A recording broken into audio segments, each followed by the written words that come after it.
जो हैं ब्राह्मण वोटर हैं।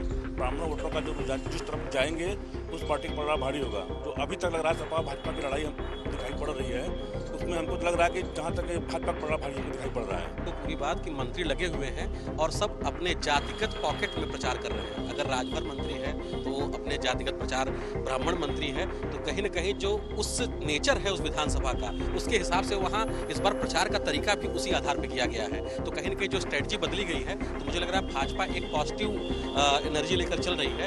ये जो वोटर है उसमें जो कुशवाहा का हो गया, पाल का हो गया, पटेल का हो गया, राजपूतों का हो गया, वो उनकी भी अच्छी खासी संख्या है ना, वो सब हो गया।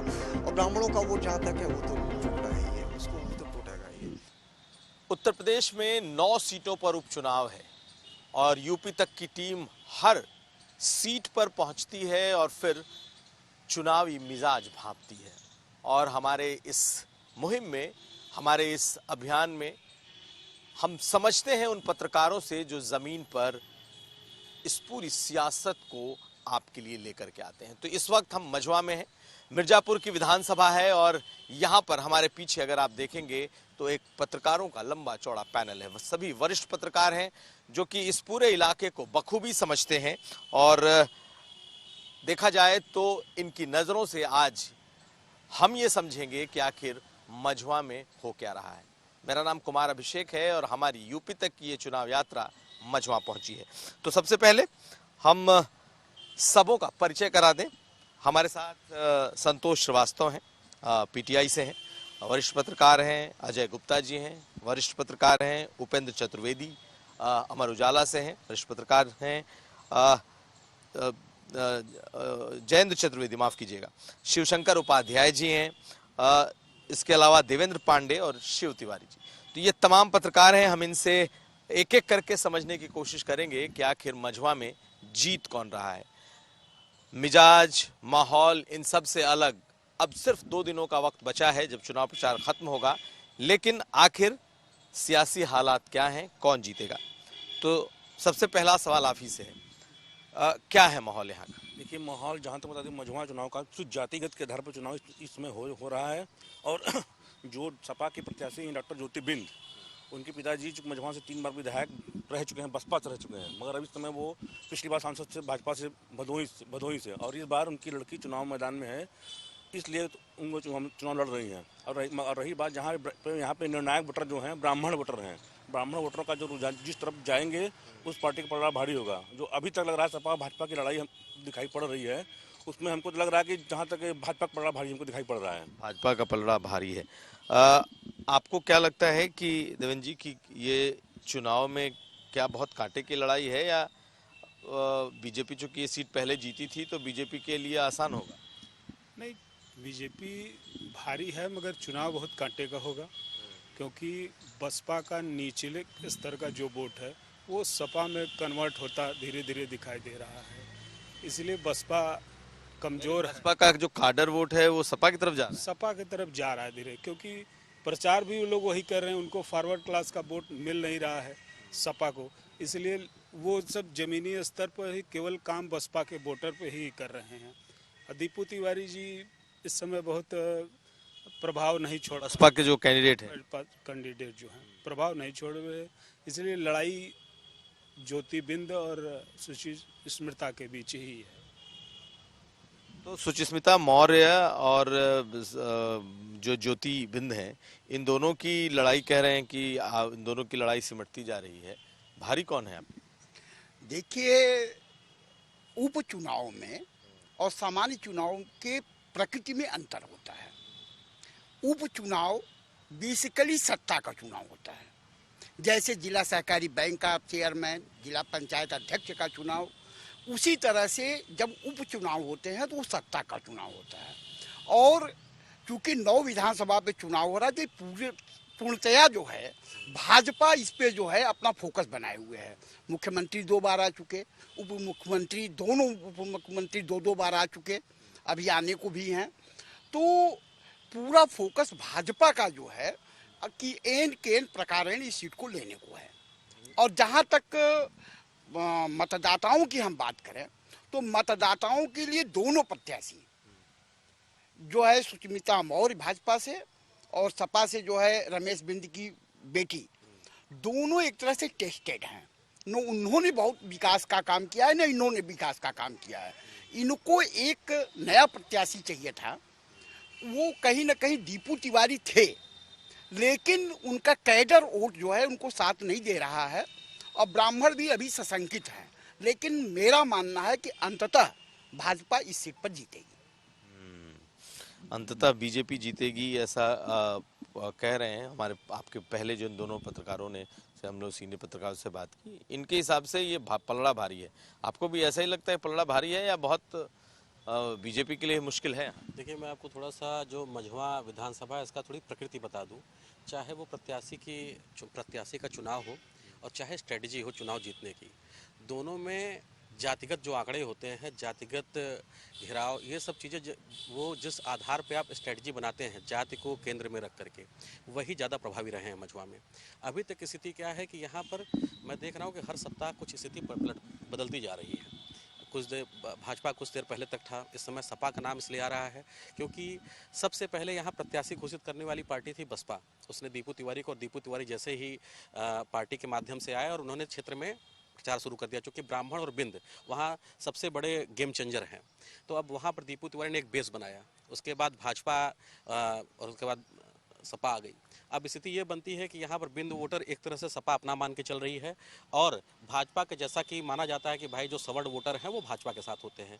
अब स्थिति ये बन गई है कि सबकी नज़र इस समय दो पार्टियों के बीच सीधे सीधे टकराव आ गया है। एक है सपा और एक है भाजपा, और सबकी नज़र बसपा के वोटर्स पे है। जहां सपा उनके जो है SC ST वोटर्स को में सेंधमारी कर रही है, वही भाजपा सारा जो भी ब्राह्मण और सवर्ण वोट है वो सारा का सारा चाह रही है। जो जितना अच्छा तोड़ फोड़ कर लेगा, जितने ज़्यादा वहां से अपने पाले में लोगों को खींच लेगा, मुझे लगता है परिणाम अंततः उसी के पक्ष में आना है। और आप इस समय इसको देख भी सकते हैं, चूँकि ये जो चुनाव है कहीं न कहीं ये योगी सरकार के लिए नाक की लड़ाई है। चूँकि 2 महीने में मुख्यमंत्री योगी आदित्यनाथ की एक विधानसभा के लिए 3 बार जनसभा हो चुकी है, और 1 सप्ताह में ये 2 जनसभाएं कर चुके हैं। तो कहीं न कहीं जहां विपक्षी इसको घबराहट का नाम दे रहे हैं, वही जो पार्टी इसे अपने प्रत्याशी की जीत के लिए और मजबूत कदम बता रहा है। तो कुल मिलाकर बड़ा दिलचस्प ये जो लड़ाई होने वाली है। तो लेकिन योगी इतनी बार आए CM, तो उसके पीछे क्या कहीं ये है कि चुनाव में उनके लिए मुश्किलें हैं इसलिए इतनी बार आए? देखिए, 2 चीज़ें हैं। एक तो जैसा हम लोग फील्ड से ही जो थोड़ा सा मसाला लेते हैं, तो कुल मिलाकर के ये है कि जो लोकसभा में एक ओवर कॉन्फिडेंस दिखा था, तो कहीं ना कहीं सरकार वो ढील देने की स्थिति में नहीं दिख रही है कि कहीं से भी कोई चीज़ ढील दी जाए। ज़्यादा से ज़्यादा मंत्री, मतलब आप ये समझिए कि ऐसा कोई वार्ड ऐसा नहीं बचा है जहां मंत्रियों ने दौरा न किया हो।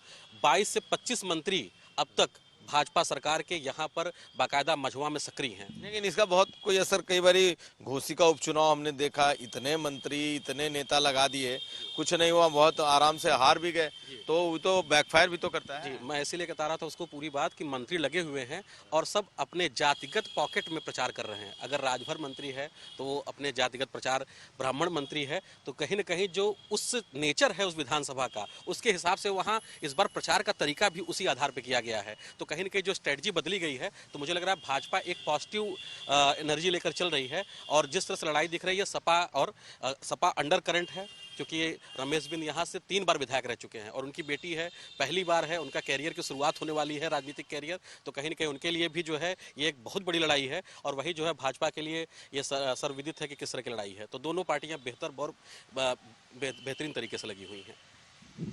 बीजेपी का कहा जा रहा है कि भाई बीजेपी बहुत अच्छी लड़ाई लड़ रही है, सब लोगों से हम पूछ रहे हैं, लेकिन ये इलाका तो फिर अगर देखा जाए तो अपना दल की अनुप्रिया पटेल का भी इलाका है। यहाँ पर अगर आप बिंद की बात करेंगे तो संजय निषाद को भी यहाँ पर आना पड़ रहा है, राजभर भी घूम रहे हैं। तो ये लोग कितना इम्पैक्ट डाल पा रहे हैं यहाँ के चुनाव में, और आपको क्या लग रहा है यहाँ कौन भारी? देखिए, अभी तक जो हमारे पत्रकार साथियों ने बताया कि मझवा का जो चुनाव है वो एक जातिगत आधार पे है, वहाँ विकास या अन्य कोई मुद्दा मायने नहीं रखता। तो मझवा में अभी सबसे पहले प्रत्याशी घोषित किया था उन्होंने दीपक तिवारी जी को, बसपा ने, तो वो काफ़ी समय से लगे हुए थे। फिर उसके बाद दूसरा प्रत्याशी घोषित हुआ भाजपा का, सुचिता मौर्य का, जो कि ये यहाँ से पहले विधायक रह चुकी हैं।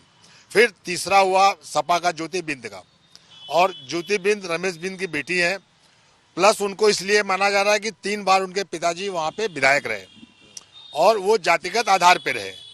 और सुचिता मौर्य की दावेदारी भाजपा की इसलिए मजबूत है कि इसके पहले वो उनका टिकट, वो विधायक थी, उनका टिकट काट के डॉक्टर विनोद बिंदु को टिकट दिया गया था, वो भी जीते। फिर ये उपचुनाव हो रहा है, तो इसके जस्ट पहले सुचिता मौर्य ही विधायक थी। और मझवा का जो अभी एक कल मुख्यमंत्री जी मिर्जापुर में आए थे, तो जो बसपा का लोकसभा प्रत्याशी अभी जो चुनाव हुआ है बसपा का, वो त्रिपाठी जी है, मनीष त्रिपाठी जी, उन्होंने कल मुख्यमंत्री जी के सामने भाजपा ज्वाइन किया है। तो अभी तक ब्राह्मण वोटर भाजपा से नाराज बताया जा रहा था और दीपू तिवारी बढ़ रहे थे, तो इसलिए सपा जीत रही थी। लेकिन कल से जो माहौल बना है वो भाजपा के पक्ष में बना है और ब्राह्मण मतदाता का रुझान भाजपा की तरफ है। तो ब्राह्मण कैंडिडेट होने के बावजूद वो लोग बीजेपी की तरफ जा रहे हैं, सब बसपा का ब्राह्मण कैंडिडेट होने के बावजूद। जी जी, वहाँ पे एंटी, चूंकि रमेश बिंद वहाँ पे जो भी राजनीति करते हैं वो दलित, पिछड़ों और बैकवर्ड और अगड़ी जाति, सवर्ण जाति के बीच में वो जो हमेशा अपने भाषा से भी चर्चित में रहते हैं, सवर्ण को कभी गाली देते हैं। जैसे अभी इसके पहले चुनाव हुआ था तो उसमें भी उन्होंने ब्राह्मणों को बहुत कुछ कहा, सवर्ण जाति को कहा हमें आपका वोट नहीं चाहिए। तो इस जो परिदृश्य जो बन रहा है परिवेश में, कल मनीष त्रिपाठी जी आए हैं, उससे ब्राह्मणों का रुझान भाजपा की तरफ बढ़ रहा है। ठीक है सर, आपको क्या लगता है कि क्या बीजेपी के लिए माहौल बन गया है, बन रहा है, या फिर ये लड़ाई की रमेश बिंद है तो कुछ भी हो सकता है, कहते हैं मायावी पॉलिटिशियन। रमेश बिंद एक ऐसा कैरेक्टर रहे हैं मझवा के लिए कि उनके लिए तो हमेशा वहाँ माहौल है रमेश, और वो ये मान के चलते हैं कि वहाँ बिंदु का वोट काफ़ी है, वो तो हम ही को मिलेगा। वो मिलेगा क्या, ऐसा रहता है? नहीं, ऐसा होगा नहीं, लोकसभा में नहीं हुआ, लोकसभा में तो ऐसा नहीं हुआ, पहले होता रहा है। लेकिन वो सपा वहाँ से कभी जीती नहीं है। मझवा विधानसभा एक ऐसी सीट है जिसमें सपा ने कभी नहीं जीता, तो आज तक नहीं जीती सपा कभी नहीं जीती वहाँ पे। और इसके पहले भी वहाँ पे बसपा ने 5 बार जीता है, वहाँ पे कांग्रेस जीतती रही है, भाजपा भी 2 बार जीती है वहाँ पे, 8 बार कांग्रेस ने जीता, 2 बार भाजपा ने भी जीता। जो वहाँ फ्लोटिंग वोट है, जैसे कुशवाहा हो गए और पटेल हो गए, पाल हो गए, भागवत पाल वहाँ से 2 बार रहे हैं, तो सुचिता मौर्य वहाँ से रही हैं, तो वहाँ से ये लोग जीतते रहे हैं। तो ये फ्लोटिंग वोट और ये करीब काफ़ी अच्छी खासी संख्या हो जाती है, वो काउंटर करते हैं ब्राह्मण को भी, बिंदु को भी। तो डिपेंड करता है इनका मूड किधर की और ये किधर जा रहा है। तो किधर जा रहे हैं अभी, अगर तो हम आपसे पूछें? अभी तक तो अपर हैंड बीजेपी का ही है वहाँ पे, क्योंकि इन्होंने बहुत ज़्यादा ताकत झोंकी हुई है। हाँ, और इनका पोल मैनेजमेंट और लोगों से तो अच्छा है ही। तो और सब बसपा के साथ ड्रॉबैक ये है कि उनका जो कैंडिडेट है एकदम नया है, चुनाव का एक्सपीरियंस उनको नहीं है, तो कैसे चुनाव मैनेज किया जाता है इसका उनको सेंस नहीं है। हाँ, और वो पॉकेट्स में जा रहे हैं, प्रचार कर रहे हैं, लेकिन अपने कायदे से वो बसपा के कैडर्स को ही एक्टिवेट नहीं कर पाए हैं। लेकिन क्या बीएसपी का कैडर टूटेगा? आपको लग रहा है कि बीएसपी का जो कैडर है वो तो हाथी देख करके वोट करता है, इस बार बहुत पहले से अनाउंस भी किया है, ब्राह्मण भी दिया है, तो इसका इम्पैक्ट उसको कितना?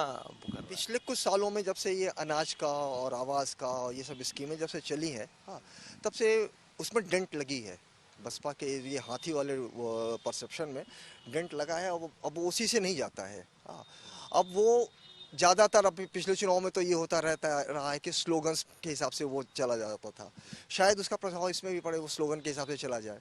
हाँ, क्योंकि जब योगी जी आए थे कछुआ में, तो उन्होंने जब बटेंगे तो उन्होंने अपनी ओर से बोला बटेंगे, तो पब्लिक ने बोला कटेंगे। हाँ, तो योगी जी ने ऐसा माहौल बनाया था। हाँ, योगी जी ने माहौल बनाया था कछुआ में, ये माहौल बनाया था उन्होंने सिर्फ यही बोला बटेंगे, कटेंगे उन्होंने नहीं बोला, तो पब्लिक नहीं बोला कटेंगे। तो स्लोगन्स मैटर करता है। एंड लास्ट टाइम में होता क्या है कि डेवलपमेंट तो सभी देखते हैं कि इसी तरीके से हमेशा होता रहा है, वहाँ लोग इंडिविजुअल देखने लगते हैं, मुझे फ़ायदा पहुँचा है कि नहीं पहुँचा, मेरा काम हुआ है कि नहीं, मेरे घर की सड़क बनी है कि नहीं बनी है, लोग उस पर केयर करने लगते हैं। तो दुनिया का डेवलपमेंट उनको दिखाई नहीं पड़ता, तो लोकल इश्यूज़ जो होते हैं वो ज़्यादा स्ट्रॉन्ग हो जाते हैं, या इस तरह के इमोशनल इश्यूज़। आपको लगता है लोकल इशू ज्यादा है, या इस बार भी फिर राष्ट्रीय मुद्दे? और इमोशनल राष्ट्रीय मुद्दे वगैरह नहीं, इमोशनल वो थोड़ा कार्ड चलेगा वहाँ, इमोशंस का कार्ड वहाँ पे चलेगा। और ये जो वोटर हैं उसमें जो कुशवाहा का हो गया, पाल का हो गया, पटेल का हो गया, राजपूतों का हो गया, वो उनकी भी अच्छी खासी संख्या है। वो सब हो गया। और ब्राह्मणों का वोट जहाँ तक है वो तो टूटना है ही है, उसको वो तो टूटेगा ही। तो इस बार के चुनाव में जो बीजेपी और समाजवादी पार्टी, ये इनकी लड़ाई अब इनके बीच सिमटती जा रही है, ऐसा यहाँ के बड़े पत्रकारों का मानना है। बसपा जो शुरू में लीड ले रही थी उसका जो वोट बैंक है उसमें मारामारी मची है दोनों पार्टियों में कि ज़्यादा से ज़्यादा ले सकें। लेकिन एक सवाल ये है कि क्या इस बार मुद्दे हैं, क्योंकि 24 का जो चुनाव था, 24 में जिस तरीके से आरक्षण, जिस तरीके से संविधान, पीडीए, क्या ये सब इस चुनाव में मुद्दे इस बार दिख रहे हैं कि नहीं? जहाँ तक मुझे लगता है कि मझवा में इस तरह का कोई मुद्दा नहीं का हावी नहीं रहा है। मझवा में जब से इधर 25 सालों में देख रहा हूँ लगातार जातिगत अधर लड़ाई होती है। वहाँ पे कोई मुद्दा विकास की कोई बातें होती नहीं है। अब विकास का मुद्दा वहाँ काफ़ी पहले छूट चुका है। कोई काम पे बात नहीं करता है, नहीं वहाँ पे होती जातिगत लड़ाई, कौन किस बिरादरी का है, इसी को लेकर चुनाव वहाँ पे लगातार होते चले आ रहे हैं, जो हमको आज तक दिखाई पड़ रहा है। और रही बात ये कि विकास, यहाँ विकास की बात तो बिल्कुल पीछे छूट चुका है। छूट चुका। लेकिन हमारा भी आपसे भी सवाल है, जैसे अखिलेश लगातार पीडीए कहते हैं, बीजेपी का जो अब बटेंगे तो कटेंगे, एक ये ध्रुवीकरण का मुद्दा सामने आ गया है, और जो ओबीसी और दलितों का मुद्दा था, जो मैंने इनसे भी सवाल किया, आपको लग रहा है कि वो कहीं ज़मीन पर दिखते हैं इस बार चुनाव में? जो 24 में हम लोगों ने देखा कि सबसे ज़्यादा अगर कुछ हावी था तो संविधान बदल देंगे, आरक्षण खत्म कर देंगे, इस तरह का भी कुछ मुद्दा है? लोग यहाँ तो इस तरह का कोई मुद्दा नहीं है। और इसमें जहाँ तक है अखिलेश पीडीए को ही लेके चल रहे हैं, तो उनका 3 वोट यहाँ लगा रहता है कि उनके साथ जाएगा। यहाँ उनका वोट मजबूत है, यादव, मुस्लिम, बिंद, 3 ये पकड़े हैं, इनको 100% मान के चलिए मिलेगा। बाकी जो बसपा, क्या 3 वोट अगर एक मुश्त पड़ते हैं तो ये जीतने के लिए काफ़ी है कि नहीं? काफ़ी हद तक लड़ाई बहुत इसी बेस पे कांटे की लड़ाई है, क्योंकि हर वर्ग कहीं न कहीं से ब्राह्मण हो गया, वो ज़्यादातर नौकरी पेशे वाले हैं, घर पे हैं नहीं, तो जो संख्या बताई जाती है वो काफ़ी है, मगर वोट पड़ता है तो 50%। इस हिसाब से जोड़ने घटाने पे तो वो मजबूत वो सपा दिखाई दे रही है। सपा दिख रही है कम से कम अपने उसके आधार पर। आपको क्या लगता है, जिस मुद्दे की बात मैंने की, ये मुद्दे लोगों में हैं, नहीं है? नहीं, ये आरक्षण, संविधान, ये मुद्दा यहाँ पे नहीं है। लेकिन भाजपा कोई रिस्क पीडीए वाला लेना नहीं चाह रही है, इसलिए देखिए उन्होंने 3 एक विधानसभा में 3 प्रभारी बनाया है।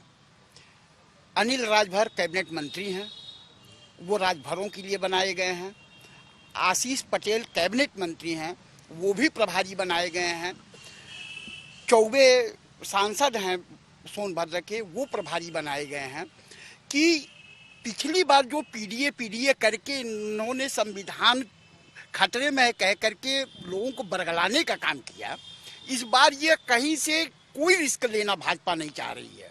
इस जो अभी यहाँ पे विधायक थे जो डॉक्टर साहब, उनको भी उतारा है, क्योंकि डॉक्टर साहब चुनाव के चंद दिनों पहले टिकट पाए थे, और वो भी कोटे में निषाद पार्टी से, और वो जीते थे, तो निश्चित रूप से कहीं ना कहीं उनका प्रभाव है।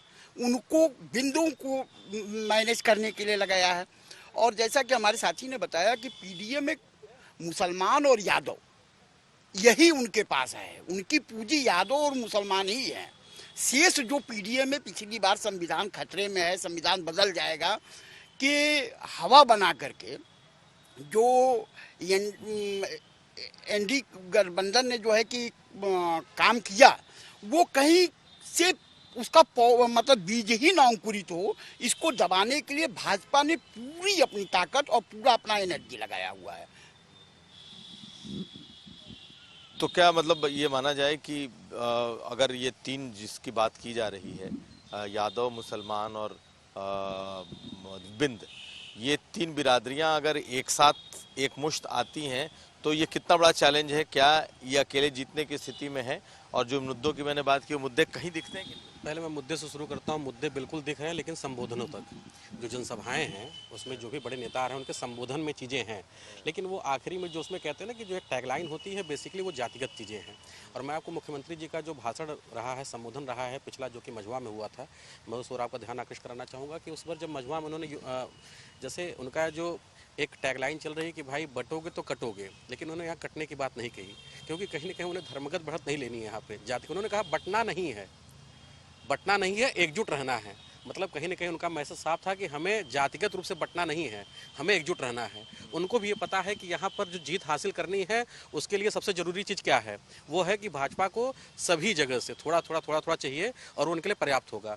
यादव, मुस्लिम और जो बिंद की बात हो रही उतने से काम नहीं चलना है। इसी वजह से सपा बसपा के कैडर वोट को उसमें सेंधमारी कर रही है, क्योंकि अगर वो वहाँ से, क्योंकि बसपा के जो कैडर वोट है उनको भी ये देखना है कि क्या ये प्रत्याशी जीत पा रहा है। उनको लग रहा है कि नहीं, उनको प्रत्याशी नहीं लग रहा है, उसका लाभ सपा उठाना चाहती है। और सपा इसीलिए सेंधमारी कर रही है क्योंकि इन तीन चीज़ों से काम चलना नहीं है। न वहाँ यादव ज़्यादा हैं, न ही वहाँ पे मुस्लिम ज़्यादा हैं, बिंद वोटर्स हैं। उसके बाद भी कहीं न कहीं ये भी अस्वीकार नहीं किया सकता कि डॉक्टर विनोद बिंद जो है वो भी बिंद के एक धड़े के नेता बनकर उभरे हैं। तो कहीं ना कहीं पूरा वोट इनको रमेश बिंद को नहीं मिलना है। तो बिंद में भी बंटवारा होगा, में भी बंटवारा है निश्चित। वहाँ डॉक्टर विनोद बिंद जो कि यहाँ से पहले मझवा से विधायक बन चुके हैं और उसके बाद फिर ये समय भदोही से सांसद हैं, उनका भी वहाँ भी अच्छा प्रभाव है। और उन्होंने निश्चित तौर के रमेश बिंद के जो परंपरागत बिंद वोटर थे उसमें उन्होंने सेंधमारी की है। और इसके चलते रमेश बिंद को जो उस खालीपन को भरना है वो उस बसपा वोटर से भरना चाह रहे हैं। तो इसलिए इन तीन चीज़ों से काम चलने वाला नहीं है। इसीलिए जो जद्दोजहद है, मुझे लगता है कहीं ना कहीं जिस बसपा के जो वोटर्स हैं या कथित वोटर्स हैं, उनकी कृपा ही जो है इन दोनों पार्टियों में से किसी को विजेता बना सकती है। तो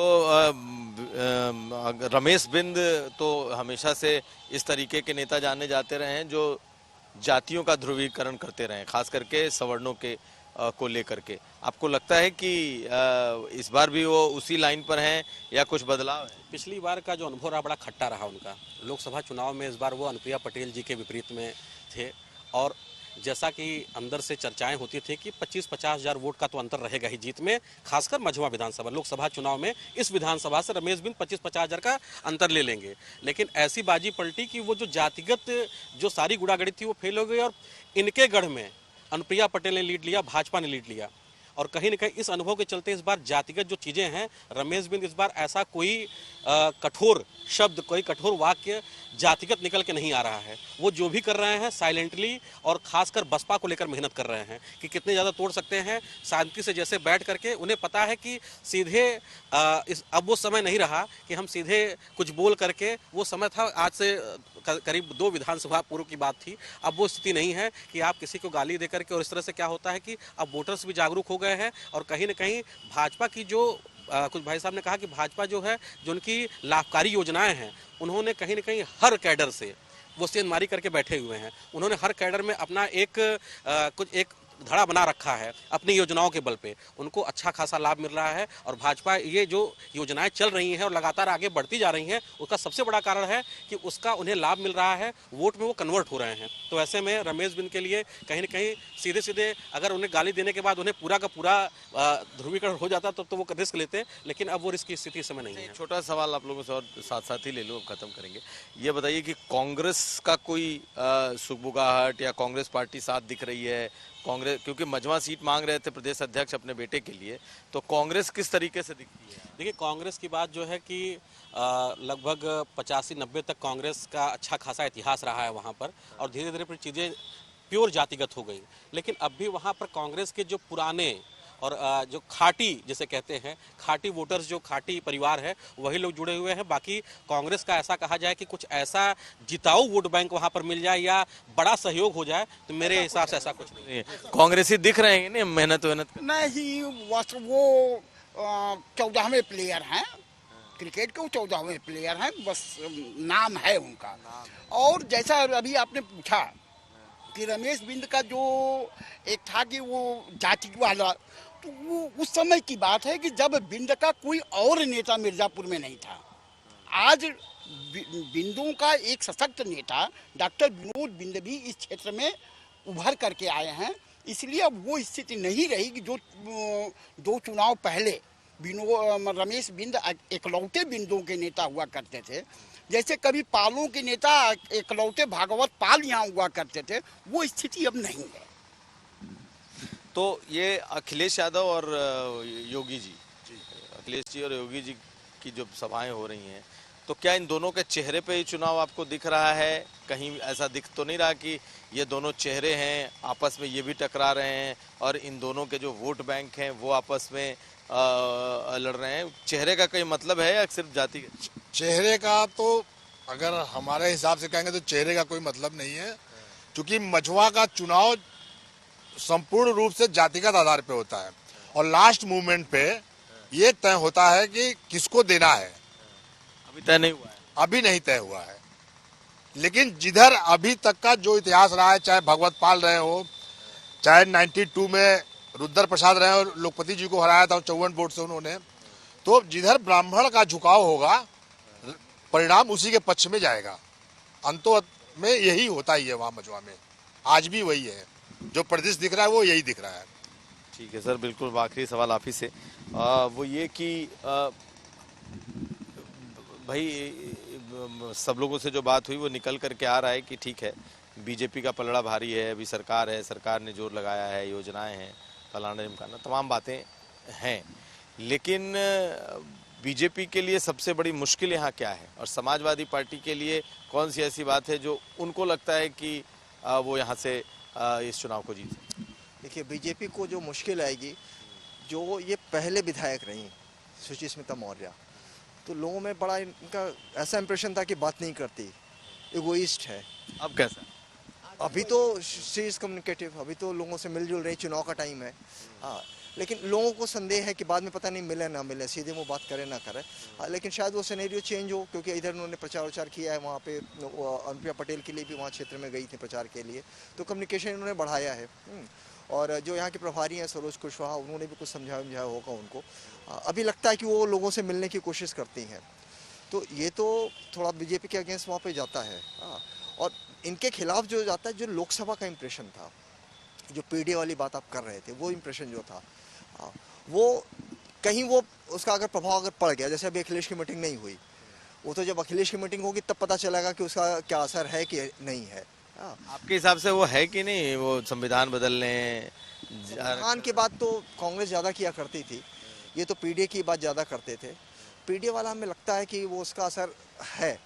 यहाँ पे कमजोरी ये एक तरीके से कह लीजिएगा, क्रिकेट की भाषा में बोलिए तो ये फास्ट पिच उनके लिए है, क्योंकि वो उनका कोई बेस वोट वहाँ नहीं है, न तो वहाँ पे यादवों की संख्या कायदे से है, न तो मुस्लिम्स की संख्या वहाँ पे है। उनका बेस वोट वहाँ पे है ही नहीं। ये लड़ किस वोट पे रहे? ये लड़ रहे या तो रमेश बिंद के इम्प्रेशन के आधार पे लड़ रहे कि 3-3 बार विधायक रहे हैं, या बिंदु को लेके चल रहे, और बिंद इनका बेस वोट नहीं है वहाँ पे। क्योंकि एक चीज़ और बता दीजिए कि कैंडिडेट्स का कोई अपना अस्तित्व ऐसा है कि दोनों में से किसी कैंडिडेट का, कि जो लोग कैंडिडेट को पसंद करते हो? वहाँ सुचिस्मिता मौर्य का तो ऐसा कुछ खास नहीं दिखता कि लोग उनको बहुत पसंद करते हैं या नापसंद करते हैं, लेकिन विनोद बिंद का है, डॉक्टर विनोद बिंद का है। वो तो कैंडिडेट नहीं है ना? वो कैंडिडेट नहीं, हाँ, लेकिन कैंडिडेट के बारे में वो एक्टिवली लगे हुए हैं सुचिस्मिता मौर्य के लिए, और सारे कैंडिडेट को लेकर के बहुत यहाँ पे करंट नहीं है। पहली बार आ रही हैं, वो केवल अपने फादर के। क्या कैंडिडेट का कोई करंट नहीं है? नहीं, किसी कैंडिडेट का कोई करंट नहीं है। दोनों पार्टियों के जो अध्यक्ष, मतलब ऊपर का बॉडी है, इधर अखिलेश यादव, इधर योगी आदित्यनाथ, इन्हीं लोगों की प्रतिष्ठा लगी है, लोग इन्हीं को देख के वोट, और इन्हीं के लिए ही चुनाव भी हो रहा है। मैं इसमें जोड़ना चाहूँगा, बिल्कुल जहाँ तक सपा की बात है, जो सपा चुनाव लड़ रही है कुल मिलाकर के रमेश बिंद के चेहरे पर लड़ रही है, मुझे ऐसा लगता है, क्योंकि यहाँ मैंने कहा ना 3 बार बसपा से विधायक रह चुके हैं, और चूंकि इसलिए मैंने आपने जो कहा था पहले कि बसपा वोटर्स, इसीलिए बसपा चुनाव लड़े थे, उनके पास बसपा कैडर वोट थे और बिंद वोटर्स थे, जो जीत का सबसे बड़ा आधार था। इस बार उनके पास सपा है, तो सपा के उनके पास सपोर्ट के नाम पर कुछ नहीं है, इसलिए वो बसपा से कुछ तोड़ कराना चाहते हैं। बसपा काडर टूटेगा कि नहीं टूटेगा बताइए? बसपा का जो मूल काडर है, जो उनका बिल्कुल बिल्कुल टूटेगा, लेकिन मैं इसे टूटना कह सकता हूँ, इसे बटना कह सकता हूँ। बसपा जो है कुछ उधर जाएगा, कुछ सपा में आएगा। इसका मतलब है कि जो उनका जाटो वोट है वो टूटेगा? जी बिल्कुल बटेगा। आपको भी लग रहा है बटेगा बसपा का वोट, जो उसका काडर वोट है, जो जाके बहुत कम बचेगा, लेकिन बहुत कम बचेगा, उसका परसेंटेज बहुत कम रहेगा।